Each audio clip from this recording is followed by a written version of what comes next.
오늘 우리가 공부할 차례가 제 13장 소망입니다. 제 3부의 네 번째죠. 3부의 네 번째. 신학을 위협하는 요소들 세 가지를 앞에서 했습니다. 고독, 의심, 시험. 그리고 오늘 마지막 네 번째 소망입니다. 이 소망은 우리를 위협하는 요소는 아니고요.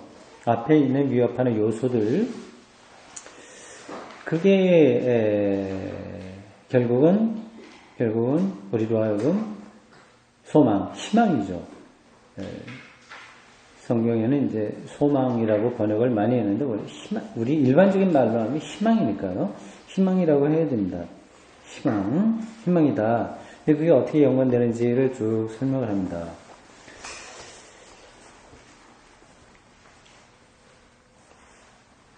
보시죠. 148쪽 첫 번 패러그래프입니다. 이 부분이 참 중요하더군요. 이 희망이 앞에 있는 그 위협적인 요소들이 어떻게 희망으로 연결되는가 하는 거 우리가 잘 파악을 해야 되겠습니다. 이건 단순히 어떤 신학의 문제만이 아니라 우리 신앙 목사의 행위 그리고 또 모든 신자들의 신앙 이거하고 사실은 다 연관되는 거예요. 보겠습니다. 신학이 고독, 의심, 시험에 의해서 위협받을 때 앞에서 말한 겁니다. 이 세 가지는 떨쳐버릴 수 없어요. 이거 없이 편안하게만 할 수는 없습니다. 위협받을 때 우리의 해결책은 어떻게 해야 되냐? 피할 수는 없어요. 참고 견뎌라 하고 하는 것입니다.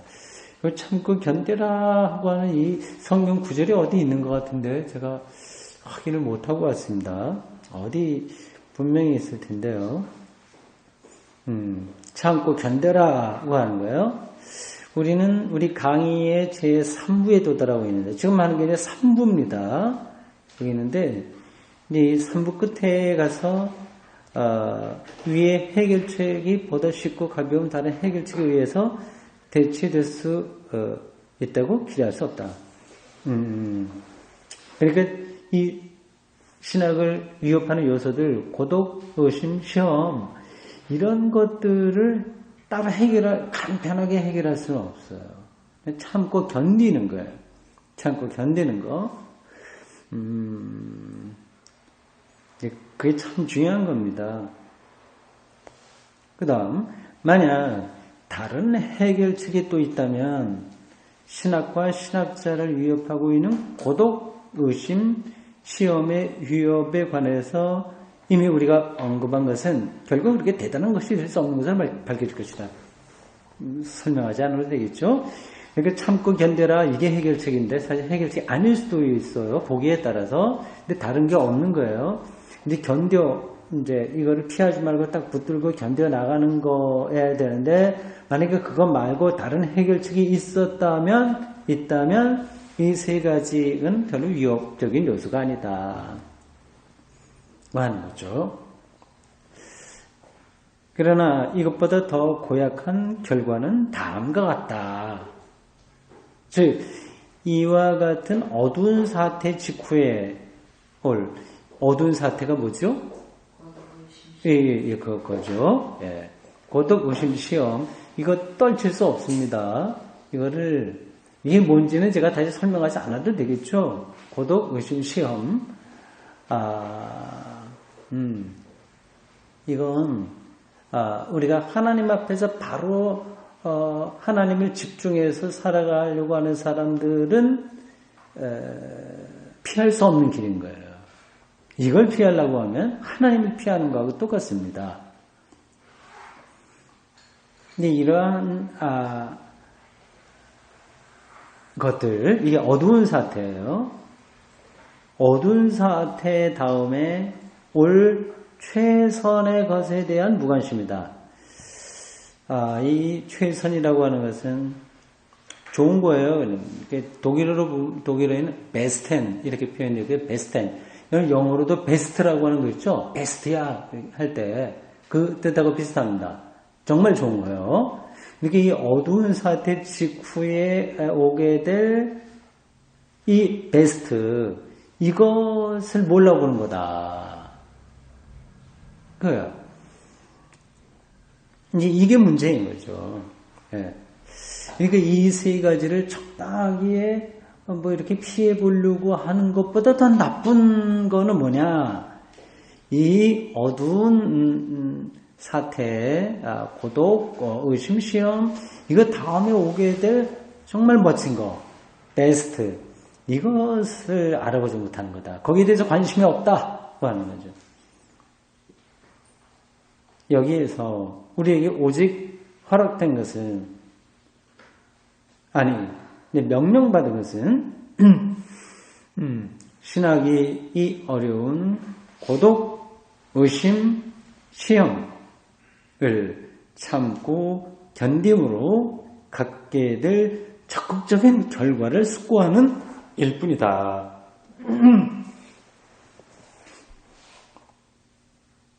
전달이 됐죠. 이건 피할 수 없는 거예요. 이거를 참고 견뎌야 됩니다.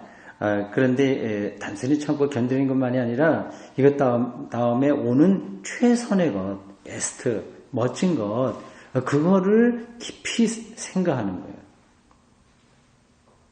참고 견뎌라. 이게 반복돼서 나옵니다. 이 13장의 이 소망, 희망과 연관된, 이 주제와 연관된 것으로 이 참고 견뎌라. 이게 계속되고 있어요. 독일어로 이 참는다고 하는 게 이제 아우스할텐이에요. 아우스할텐. 그래서 할텐이라고 하는 것은 붙든다고 하는, 붙든다는 뜻도 있고, 거기 멈춰라고 하는 뜻이에요. 그 영어로 stop 할 때 halt 이렇게 하거든요. 독일어는 그러니까 멈춰. 그러니까 아우스라고 하는 것은 out이에요. 그러니까 멈추지 않는 거죠. 그걸 반대예요. 그러니까 멈춰하는 거하고 다른 거. 그러니까 멈추지 않는 거.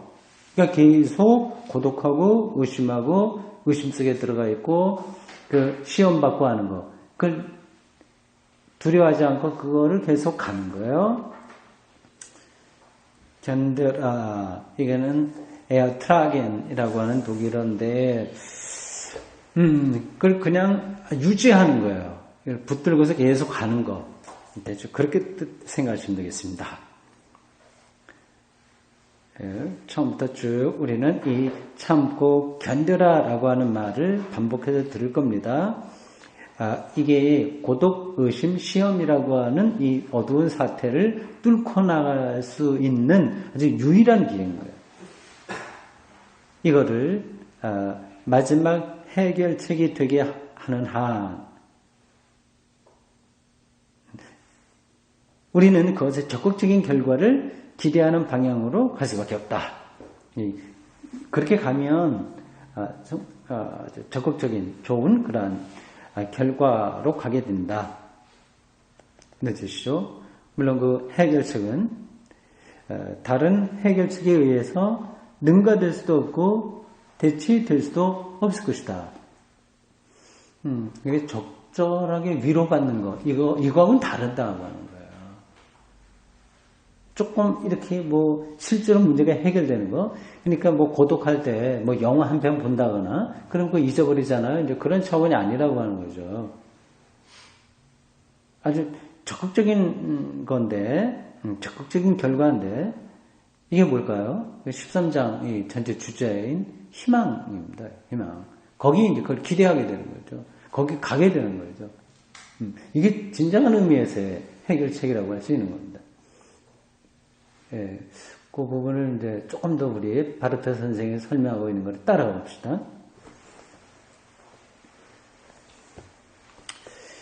참고 견뎌라. 라고 하는 말은 무엇보다도 다음의 사실을 생각나게 한다. 즉, 신학이 문제되는 경우마다 우리는, 신앙이라고 하는 말로 바꿔도 돼요. 제가 누차 말씀드렸습니다. 신학, 이거는 신앙, 영성, 이거예요. 그러니까 신앙을 좀 논리적으로 해명하는 게 신학이니까 결국은 신앙과 신학 같습니다. 이것이 문제되는 경우마다 이게 이제 언급되어야 될 때마다 우리는 피할 수 없고 제거할 수 없는 억압을 받아들이지 않으면 안 된다는 사실이다. 신앙의 중심으로 들어가면 뭔가 억압적인 상황을 우리가 피할 수 없습니다. 그거는 십자가를 져라라고 하는 말하고도 비슷한 거죠. 근데 그런 게 없으면 신앙 하나님을 직면했는데 그리고 신앙의 근본을 우리가 붙들고 있다고 생각하는데 전혀 그러한 억압적인 거, 이건 세 가지로 설명한 거예요. 고독, 의심, 시험. 이런 것들을 느끼지 못한다면 아직 우리는 이제 신앙의 진면목을 모르는 거라고 할 수 있습니다. 이걸 이제 받아들이지 않으면 안 된다. 그래서 우리는 신학과 신학적인 실존, 신학적인 실존이라고 해서 이렇게 구별하고 있긴 있습니다만, 신학적으로 살아가면서 겪게 되는 삶의 문제들, 이렇게 생각하시면 됩니다. 이런 것들이 시간이 지나는 동안 언제 어디서든지 위에 세 가지 위협 속에 있다는 사실을 알고 있다. 고독, 의심, 시험입니다. 우리는 이 위협이 아프고 고통스러우며 죽음을 맛보게 하는 것이 아니기를 갈망한다. 그거 좀 벗어나기를 갈망하죠. 신학은 일종의 병이라고 하는 이러한 표현들은 맞는 얘기다. 앓는 거죠. 영적으로 앓는 거요. 이러한 고독의심 시험이 있기 때문에 그렇습니다. 극단적으로 보면 신학이란 죽음에 이르는 병이라고 불러야 된다. 이 표현은 키에르 케고르의 책 이름입니다. 죽음에 이르는 병. 그만큼 그게 아주 절절하다고 하는 그러한 문제죠. 이게 확 와 닿는지 모르겠습니다.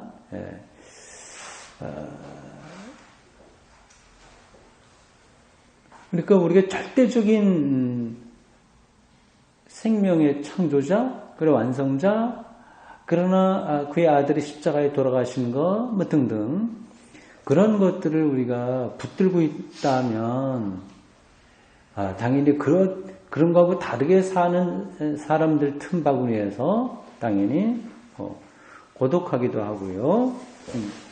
또 정말 하나님이 어떤 분이냐고 하는 그런 걸 계속해서 질문할 수밖에 없고요. 또 우리가 하는 모든 업적들이 하나님 앞에 이렇게 가보니까 아무것도 아니라고 하는 걸 자꾸만 경험하니까 이제 그게 하나의 시험이거든요. 그러니까 하나님의 사르는 불, 이걸로 이제 다 타버려야 돼. 이게 우리들은 보통 내가 한 일, 업적, 칭찬받을 만한 일들, 그런 맛으로 살잖아요. 자식도 키우면 또 효도도 하고, 예를 들자면 그런 흐뭇하지 않습니까? 근데 이런 것들이 하나님의 절대적인 것 앞에서는 이제 다 불살라버림을 당할 수밖에 없는 것들이니까, 그럼에도 불구하고 우리가 하나님을 믿고 따르냐, 이건 시험이 있는 거죠. 그러니까 죽음에 이르는 병이라고 할 수 있을 정도로 정말 절대적인 어떤 것들입니다. 이 병의 끝은 예측할 수 없다. 그 누구도 적절한 치료와 자연스러운 치료 과정에 의해서 치료될 수 있는 것을 기대할 수 없다. 목사가 옆에서 위로한다고 해서 되는 거 아닙니다. 제 친한 친구가 옆에 있다고 해서 해결되는 문제도 아니고요. 이건 우리 영혼의 문제이기 때문에 이렇게 치료가 안 됩니다. 기본적으로요. 만약에 누가 사태가 이렇게를 원하지 않는다면 그런 거의 죽음에 이르는 병과 같은 그런 가슴 앓일까 영적인 아픔 그런 것들을 원하지 않는다면 그건 만약에 신학을 하지 않는 게 좋다는 뜻이에요. 애초부터 손을 떼는 것이 바람직하다. 이 위협이 귀찮고 고통스럽다는 이유에서 그것을 마음에서 지워버릴 수 있다고 상상하는 신학자는 참된 신학자가 아니다. 뭐 저도 계속 그런 경험을 합니다. 고독 의심 시험.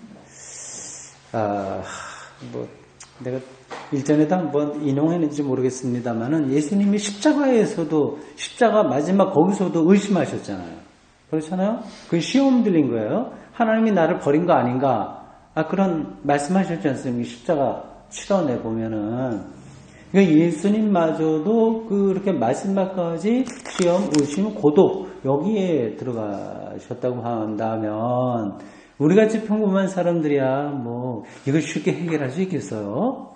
안 되는 거죠. 그거를 적당하게 여러분들이 넘어가려고 그러면 이거는 오산입니다. 그만큼 신앙의 깊이로 들어가지 않고 살면 돼요. 적절하게 약간 발 빼고 그냥 이렇게 교회 생활 잘 맞춰서 그렇게 살면 됩니다. 그것도 그렇게 나쁜 건 아니에요. 그러나 이제 신학자가 된다고 하는 것은 일반 신자들도 마찬가지로 영성의 어떤 대가라는 표현을 뺀다고 하더라도 정말 그 신앙의 본질로 들어가려고 하는 거기 때문에 이건 이런 과정을 거치지 않을 수가 없는 겁니다.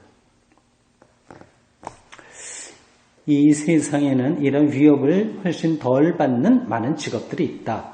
신학적인 활동과 과제란 처음부터 끝까지 이 세 가지 위협의 측면에서 몹시 기분이 나쁜 거, 심심한 거 이런 거를 경험한다. 그래도 신학은 참고 견뎌야 된다. Aushalten und ertragen. 참고 견뎌야 된다. 쉬지 말고 가야 된다. 그죠?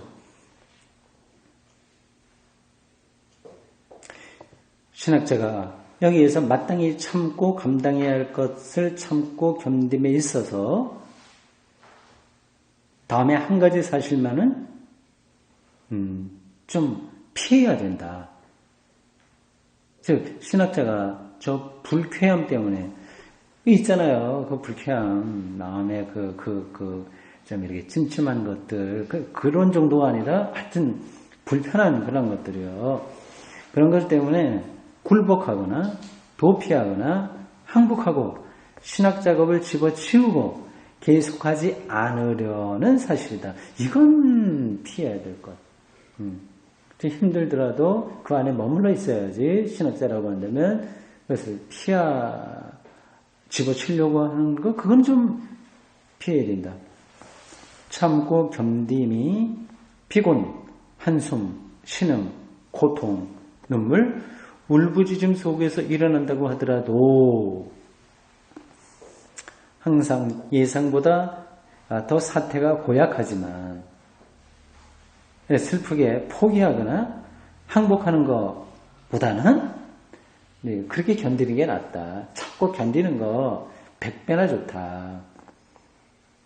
그러니까 하나님 앞에서 그렇게 절망적이 되고 또 고독하고 또 그 시험 든다고 하더라도 그래도 거기를 벗어나는 것보다는 그걸 견디는 것이 100배가 낫다.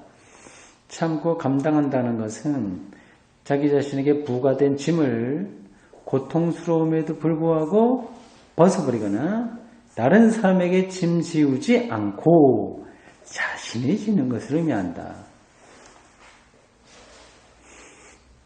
이게 말은 이렇게 할 수 있는데 실제로는 쉽지 않죠. 뭐 누가 짐 지는 거 좋아하겠습니까? 가능하면 기회를 옆으로 넘기려고 다 하죠. 그리고 견딘다고 하는 것은 이게 아주 엄격한 이야기를 하네요. 이 견디는 거, 뭘 견뎌요? 고독, 의심, 시험, 이거 위협적인 거, 우리 신앙을 위협하는 거, 이거를 견딘다고 하는 것은 등을 벽에다 대고 버틴 것으로 거다. 그래서 어떤 값을 지불하고서라도 물러서지 않는 것을 의미한다. 등을 벽에다 대면 어떻게 됩니까? 물러날 수가 없는 거죠. 자기는 그렇게 몰아가는 거예요. 오히려 신학자는 그 궁극적인 그러한 자리까지 자기 가서 그냥 할 수 있는 데까지 버텨내는 거죠. 이거를 이제 뭐 그 동양에서는 배수진을 친다 이제 그렇게 표현할 수 있어요. 배수진. 이제 배수진이라고 하는 말은요, 전쟁할 때 보통 이제 적군이 저 앞에 있고 우리가 있잖아요. 그러면 만약에 사태에 조금 힘이 약하면 도망가야 되잖아요. 그러니까 피할 때를 도와놓고 진을 짜요, 일반적으로 그렇습니다. 그런데 그 손자병법인가 어딘가 삼국지인가 어딘가 나오는지 모르지만 그때 어떤 사람이 오히려 뒤로 도망갈 때를 막아버렸어. 뒤에를 갖다가 강을 놓고서 딱 진을 쳤어요. 그러니까 좀 우리가 좀 분리하면 도망갈 데가 없으니까 이건 굉장히 위기잖아요. 이거는 작전에서 맞지 않는 건데 배수진 등에다가 물을 놨다. 배수진 쳤어요. 그래서 그 이겼다, 승리했다 해서 그것도 하나의 좋은 전략으로 얘기를 하고 있습니다. 여기 등을 벽에다가 딱 대고 버티는 거 그냥 답답하죠. 뭐 얼마나 그러겠습니까? 이제 배수진이라고 똑같은 건데 그렇게 해서라도 물러서지 않는 것을 의미한다. 그렇죠. 감당하고 참고 견딘다고 하는 것은 느슨한 정신이 아니라 하나님의 이름으로 담대해지는 것을 말한다. 만약에 누가 신학자로서 약간의 용기를 갖지 않으려 하면, 가질 수 없다면, 이게 용기가 없다면, 그런 이 신학 작업에서 손을 떼는 것이 바람직하다. 그러나 그는 그렇게 하면 안 되고 용감하기를 저희가 원해야 되고 그렇게 해야 된다. 하고 그 다음 그렇게 될 수 있을까? 정말 용감해질 수 있을까? 이렇게 참고 견디다 보면 그런 날이 올 것인가 하는 겁니다.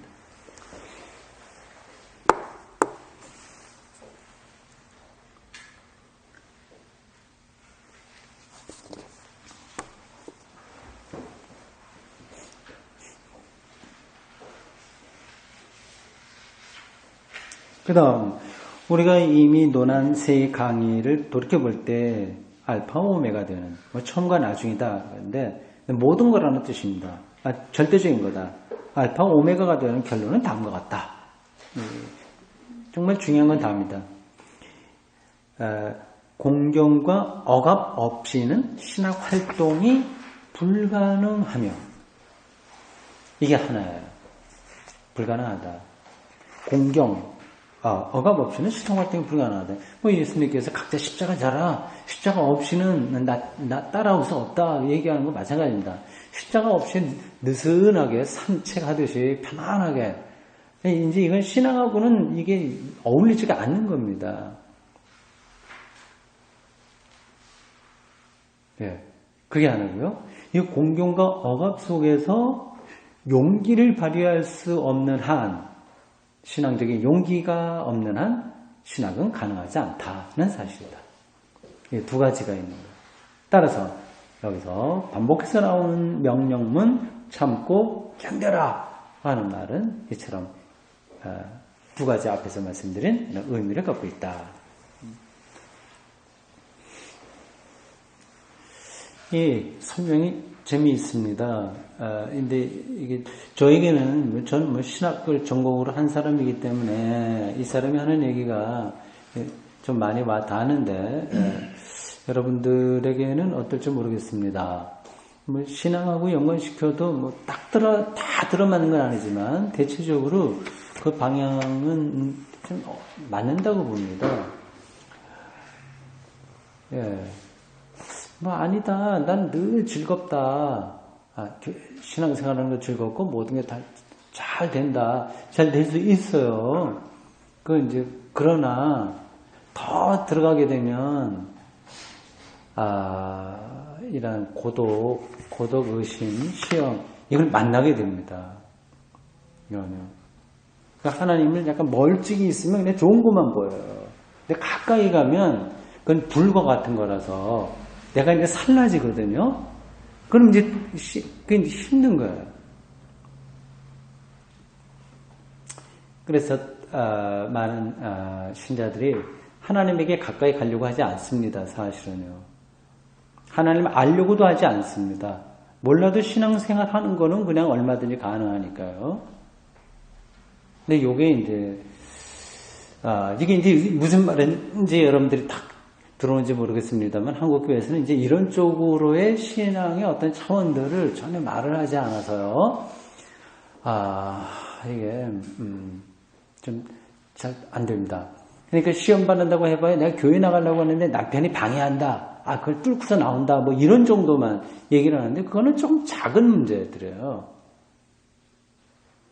더 근원적인 건 고독,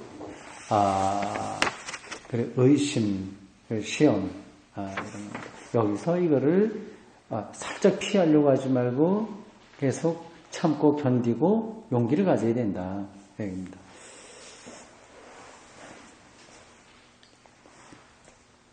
그 다음, 우리는 우리의 처음 말과 최후의 말을 약화시키지 않는다. 그러니까 앞에서 이게 알파 오메가 얘기하는 거예요. 이게 중요한 거 두 가지 얘기했잖아요. 공경이 없으면 신학은 아니다 하는 거하고 용기가 있어야 신학이 가능하다. 그 얘기한 거. 이런 게 중요하다. 이걸 어느 누구도 약화시킬 수 없다. 그러면서 우리가 한 걸음 더 나가야 된다 하는 거예요. 한 걸음 더 나간다. 참고 견디고 용기를 갖고 그런 거를 전제하면서 더 나가서 이렇습니다. 신학의 위협과 공경은 소망을 내포한다는 사실 이쪽으로 가야 된다. 소망, 희망이에요. 호프능. 바르트가 쓴 용어로요. 호프능, 호흡, 희망입니다. 이 희망은 이 위협과 역경 밖에 있는 것이 아니라 그 안에 있다. 표현이 멋지죠? 딴 데 있는 게 아니라 그 위기, 위협, 그 역경, 그 안에 있는 거예요. 굉장히 역설적이죠. 이걸 어떻게 할까요? 한마디 더 설명을 하고 가야 될지 어떨지요. 그러니까 이런 겁니다. 여기서 신앙적인 희망이라고 하는 것은 자기 있는 어떤 모든 가능성들이 부정될 때 나오는 거예요. 우리는 예를 들어 집을 샀다, 이 희망, 예를 들어 어떻게 돼, 이런 거는 잠깐 머릿속에 그러지 않습니까? 그게 아니라 그런 것마저도 다 부정될 때만 주어지는 또 근원적인 정말 그 하나님과의 관계에서 주어지는 희망을 가리키는 거죠. 그게 이제 참된 희망인 거예요. 이건 이제 그러니까 십자가와 같은 사건도 극복하는 그러한 희망인 겁니다. 나에게 고난과 시련 없어져서 좋은 일들만 있게 된다는 그런 희망이 아니라 하나님이 그런 역경을 뚫고서 우리들에게 빛을 내려주신다고 하는 그런 희망인 거죠. 보겠습니다. 좀 더 가보죠. 이렇게 말할 때 우리는 우리의 주장으로부터 조금 더 물러서는 거 아니다. 그 무엇을 첨부하는 것도 아니다. 우리는 이 주장을 전체적으로 반복하고 있을 뿐이다.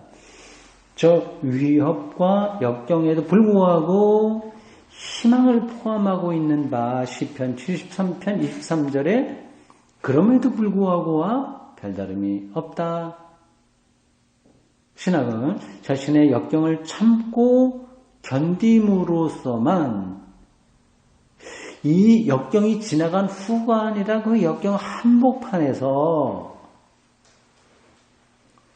희망 속에 자신의 신학 작업을 시작할 수 있고 시작해야 하며 그렇게 수행할 수 있고 수행해야만 한다. 그러니까 바벨론 포로 안에서 그것도 유대인들, 고대 유대인들이 하나님의 창조 하나님을 생각한 거예요. 역경이 지나는 게 아니라 그 안에서 하나님과의 관계가 깊어진다고 하는 거죠. 좀 더 자세하게 눈여보자. 그 다음 패러그래프입니다. 신학 작업이란 모든 면에서 하나님의 행적의 현실성과 하나님의 행적의 현실성이라고 그랬어요. 이 현실성은 그 리얼리티를 얘기합니다. 독일어로는 이제 베르클리카이트고요. 정말 하나님이 하시는 행위의 정말 그거, 참된 거, 그거하고 이 신학을 훨씬 능가하는 하나님 말씀의 진리에 맞춰져 있다. 신학은 다른 데 있는 게 아니라 하나님이 하시는 일의 그 알맹이와 그 말씀의 진리의 방향을 정해져 있다. 이 진리는 신학보다 아주 우월한 것으로서 신학 작업을 위한 아주 파격적이고 과격한 전제다. 이 진리, 하나님 말씀의 진리다. 그게 신학과 신앙의 전제다. 언제 어디서나 이거는 신학의 미래다. 미래. 이 진리는 신학자가 마음대로 할 수 있는, 처리할 수 있는 것이 아니다. 더 우월한 거죠. 아니, 더가 아니라 아주 절대적으로 우월한 거죠. 이 진리는 신학자의 사고와 언어에 의해서 마음대로 지배될 수가 없다. 그러니까 아무리 뛰어난 신학자가 이러쿵저러쿵 많이 이야기한다고 하더라도 그 말씀의 진리는 다 드러나는 게 아닌 거예요. 완전히 까발릴 수가 없습니다. 언제 어디서든 신학은 오직 이 진리만을 바라보고 나가야 된다. 다가가야 된다. 신학이 그의 공동체를 섬기는 기능을 할 때 위험에 찬 하나님의 행족한 말씀에 의해서만 이 기능으로 일깨워지며 요구된다. 예. 그 다음, 그러나 신학은 인간의 행적으로서, 인간의 행위로서, 인간의 일로서 이처럼 일깨움을 받고 요구받고 있기 때문에 항상 문제가 되고 위협을 받고 있다. 신앙도 그렇고 교회 생활도 그렇고 신학도 그렇고 사실은 사람이 하는 거잖아요. 그러니까 그렇게 하나님의 진리에 의해서 일깨움을 받아야 되고요. 또 위협을 받고 있습니다. 하나님 앞에 가게 되면 그건 불이기 때문에 그러니까 대다수가 다 불살라 버리게 되는 거죠. 이 신학 작업에 말려든 사람은 그래서 어떻게 돼요? 고독하고요. 자신들의 행동 자체에 대해서 회의하게 되고요. 그러니까 하나님 앞에 가니까 자기가 한 일이 별게 아니라고 하는 것을 알게 되는 거예요. 아주 명명백백하게 드러나게 되는 거예요. 그래서 사람들 앞에서는 제가 신학을 좀 했으니까, 신학한 목사니까, 신학 뭐 좀 해서 괜찮은 것처럼 여러분들이 생각할지 모르겠는데, 이제 하나님 말씀 앞에 내가 서게 되면, 이게 이제 전혀 그렇지 않다고 하는 게 나타나기 때문에 부끄럽고, 위기를 느끼게 되는 거죠. 내가 똑바로 지금 하고 있나 아닌가 하는 그런 위기요. 그런 걸로 이제 고통을 겪습니다. 결국 자신들의 행동이 저 하나님의 위험에 찬 현실, 리얼리티예요. 정말 장엄한 그러한 거하고 진리로부터 시험 받아야지. 안 받으면 안 돼요. 옳은지 그른지가 늘 검증받아야 돼요. 아무리 대가라고 하더라고요. 또 창피를 당하고 모두가 다 창피당합니다. 우리가 지난주에도 공부했듯이 어거스틴마저도 완벽한 신학을 한 사람이 아니거든요. 그러니까 어떤 부분에서는 창피를 당하는 거예요. 이 말씀 앞에서. 그리고 고발당하고 심판받는 것이다. 이런 길 아니고 다른 길이 있을 수 있을까? 신학하는 사람들에게서 말이죠. 하나님의 진리 앞에서 그렇게 조명받고 그렇게 불태움을 받고 일깨워지고 또 시험받고 고통당하고 하는 그거를 피하면서 신학을 할 수 있냐? 아니다 하는 거죠. 인간의 행위와 말은 하나님의 행족한 말씀 앞에 어때요? 서 있을 수가 없다. 전자는 인간은 후자 하나님과의 관계에서 깨지고 파멸하며 먼지와 재와 같이 되고 만다. 그렇죠? 이건 조금 더 리얼하게 우리가 생각한다면 죽으면 하나님의 심판이라고 한다면 죽음이 누구나 다 재와 먼지가 되는 거니까 이건 아무리 위대한 업적을 나타냈던 사람이라고 하더라도 피할 수 없는 그런 거죠. 그렇게 되고 만다.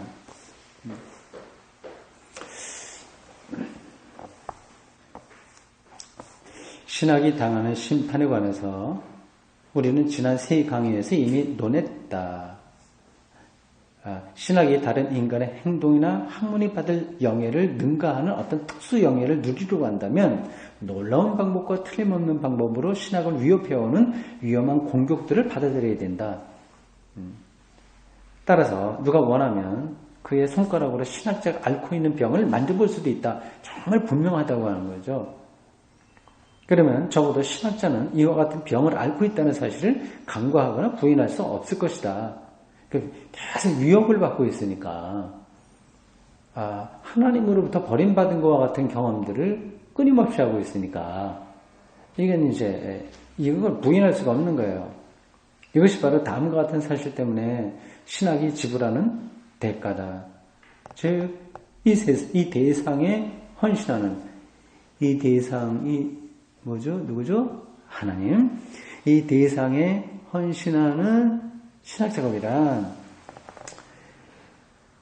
진리 물음을, 진리에 대한 질문이에요. 이게 옳은가 그런가 계속 그런 것들 이 대상의 시각, 대상은 하나님이에요. 하나님의 시각에서 제기하고 대답해야 하는 바에는 특수한 작업이라고 하는 사실이다. 그러니까 참 목사의 설교가 두려운 거죠. 이게 뭐 신자들이 은혜 받는다 아니다 이건 둘째 차원이고요, 사실은. 하나님의 시각으로 이 설교가 옳은지 그런지 그런 거를 검증받아야 되니까 얼마나 두렵겠습니까? 그런 교회 지도자들은 이런 점에서는 더 힘든 인생을 산다. 정말 그가 양심적이라고 한다면 그렇게 말할 수 있어요. 그렇지 않다면 자기는 뭐 확신에 차갖고 뭐 하늘까지 달기가 다 아는 것처럼 말하는 건 거짓말이거나 자기 도취에 빠진 겁니다. 지금 바르트가 세 가지 위협, 고독, 의심, 시험 이거는 어느 누구도 피할 수 없는 우리를 위협하는 그런 요소들입니다. 피할 수 없어요. 지금 이 13장이 소망인데 제목이 별로 잘 안 나오죠? 기다리세요. 금방 나옵니다. 앞에서 잠깐 한마디 나오는데 그 희망이 어떤 거냐라고 하는 것을 더 잘 설명하기 위해서 이 억압적인 요소들 이건 이제 피할 수 없다. 이 안에 오히려 희망이 있다는 것을 지금 설명하고 있는 겁니다. 네, 151쪽 중간 패러그래프입니다. 신학은 그와 같은 위협을 당한다는 사실에 대해서 결코 불평할 수 없다. 신학이 무슨 권한으로 그런 위협에서 도피할 수 있단 말인가? 억울하다고 할 말 없는 거예요.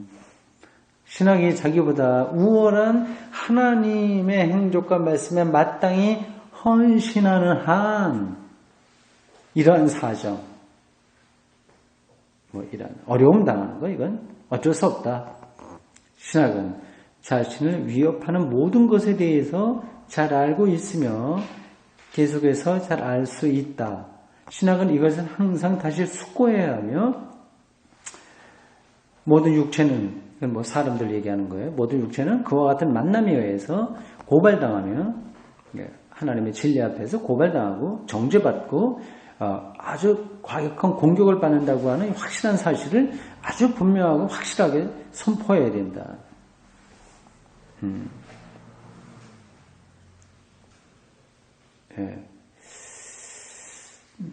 여기서 말하는 모든 육체란 도덕적인 사람과 부도덕한 사람, 경건한 사람과 불경건한 사람, 모든 인간적인 사고, 의지, 행동 이런 아무리 뛰어난다고 하더라도 이걸 다 포함하는 것을 가리킨다. 그러니까 인간이 하는 모든 일들 다 포함하는 거예요.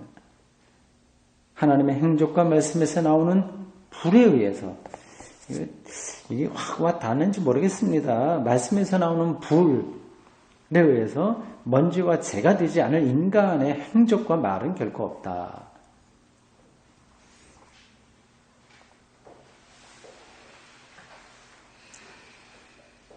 아무리 뛰어난 말이라고 하더라도 다 그렇고요. 그러니 뭐 더 형편없는 말들이야 뭐 말할 것도 없죠. 그러니까 신학하는 사람들은 늘 혹은 신앙은 말이 굉장히 종교적이잖아요. 교훈 영색 비슷하게 아름답게 꾸며서 되는 거 같잖아요. 근데 거기에 숨는 거죠. 근데 하나님 앞에서 하나님의 불 앞에서 먼지와 재다. 그걸 이제 각오하고 우리가 해야 되는 거죠.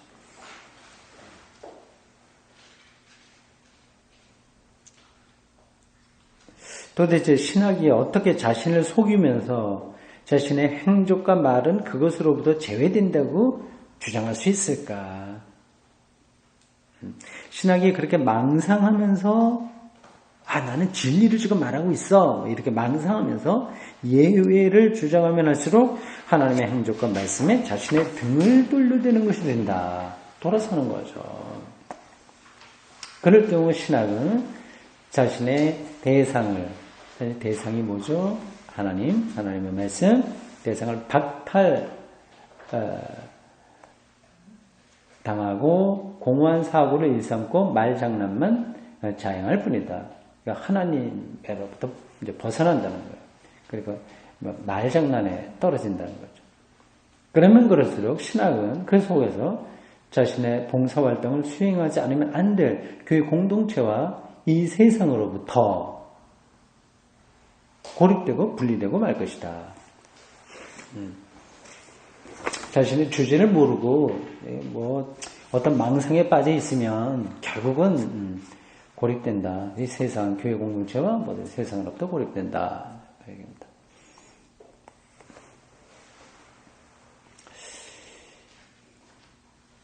그게 아니라 이제 신학이 유효한 것이 되려면 오직 모든 인간의 행적이 마땅히 받아야 할 하나님의 심판을 피하지 말고,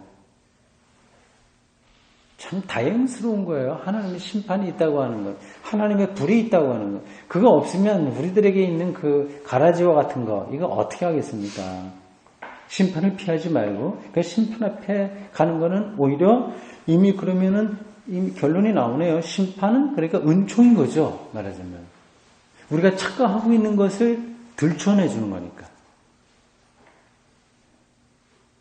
심판을 피하지 말고 서슴지 말고 자신의 모습을 이 심판에 노출시키고 복종시켜야 할 것이다. 쉽지 않아요, 이게요. 사람은 자기를 합리화하거든요. 뭐 저도 그런 기질이 많이 있죠. 뭐 그렇지 않은 사람이 어디 있겠습니까? 약간 더하고 덜하고 그런 차이예요. 그걸 벗어나기가 사람 잘 힘듭니다.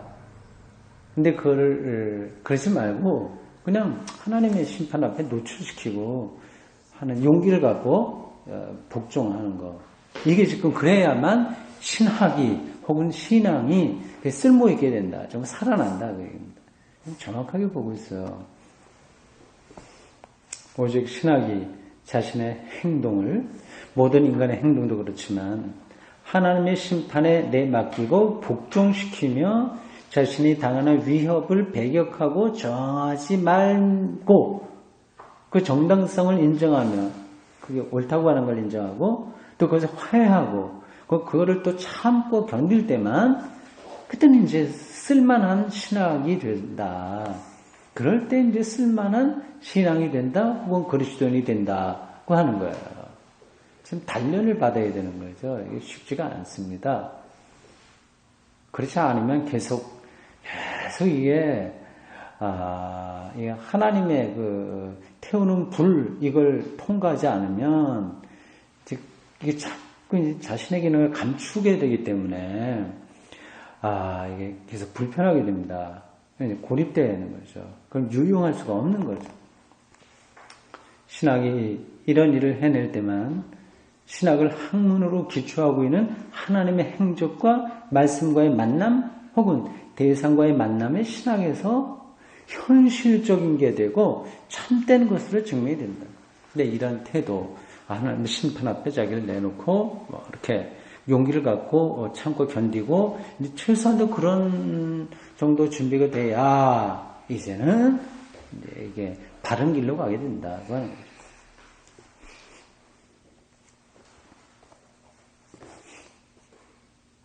마지막 그거 몇 줄만 읽고 오늘은 거기까지 좀 마치겠습니다.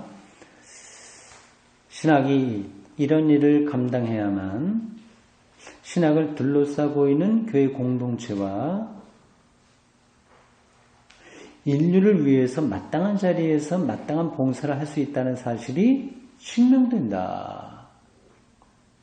신학이 모든 육체 및 온 세상과 더불어 연대해서 하나님의 심판 밑에 있다는 사실 고백할 때 참 멋진 표현이에요. 우리는 심판하면 늘 나쁜 사람만 받아야 될 거에 생각하는데 그리고 두려운 거라고 생각하는데 이건 오히려 은총인 거예요. 우리 있는 걸 밝혀주는 거니까. 이것은 이 심판의 신비인 그러네요. 심판의 이 신비야, 신비. 그냥은 밝혀지지가 않잖아요. 이 하나님의 심판의 신비인 하나님의 은혜 안에 있는 소망을 지닐 수 있을 것이다.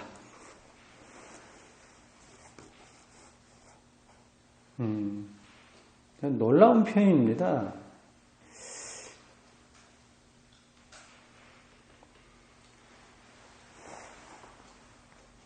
그것은 이 심판의 신비인 하나님의 은혜 안에 있는 소망.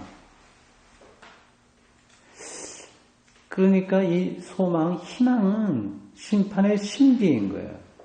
근데 그건 하나님의 은혜 안에 있어요. 이걸 이제 알게 되는 거죠. 신학은 바로 이 희망에 참여하고 있으며 이 희망 안에서 신학 활동을 할 수 있다.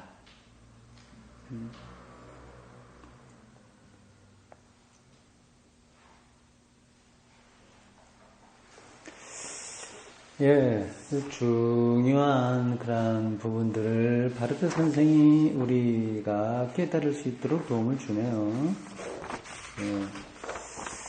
근데 이게 쉽게 확 와닿지는 않을 겁니다. 나중에 더 읽어보시고요. 이제 뒷부분까지 쭉 보면 조금 더 우리들에게 확실하게 다가오지 않을까 이런 생각이 듭니다. 전체적으로 다시 한번 요약을 하면 신학을 위협하는 요소들이 세 가지였다고 말씀드렸어요. 고독, 의심, 그리고 시험입니다. 근데 이런 것들은 피하려고 해서 피할 수 없는 거고요. 그 피하는 게 좋은 것도 아니고요. 여기서 힘들지만 그거를 이제 참고 견디어야 되고요. 그렇게 함으로써 우리는 하나님의 심판 앞에 자신을 드러내게 됩니다. 그러면 본인에게 숨어 있었던 그 진리가 아닌 것들이 확실하게 드러나서 심판받고 좀 창피도 당하고 뭐 그렇게 하면서 자기의 분수도 알고 하면서 그런 게 잘 이렇게 진행이 되면 잘 그 자기의 신앙 안에서 이렇게 진행이 되면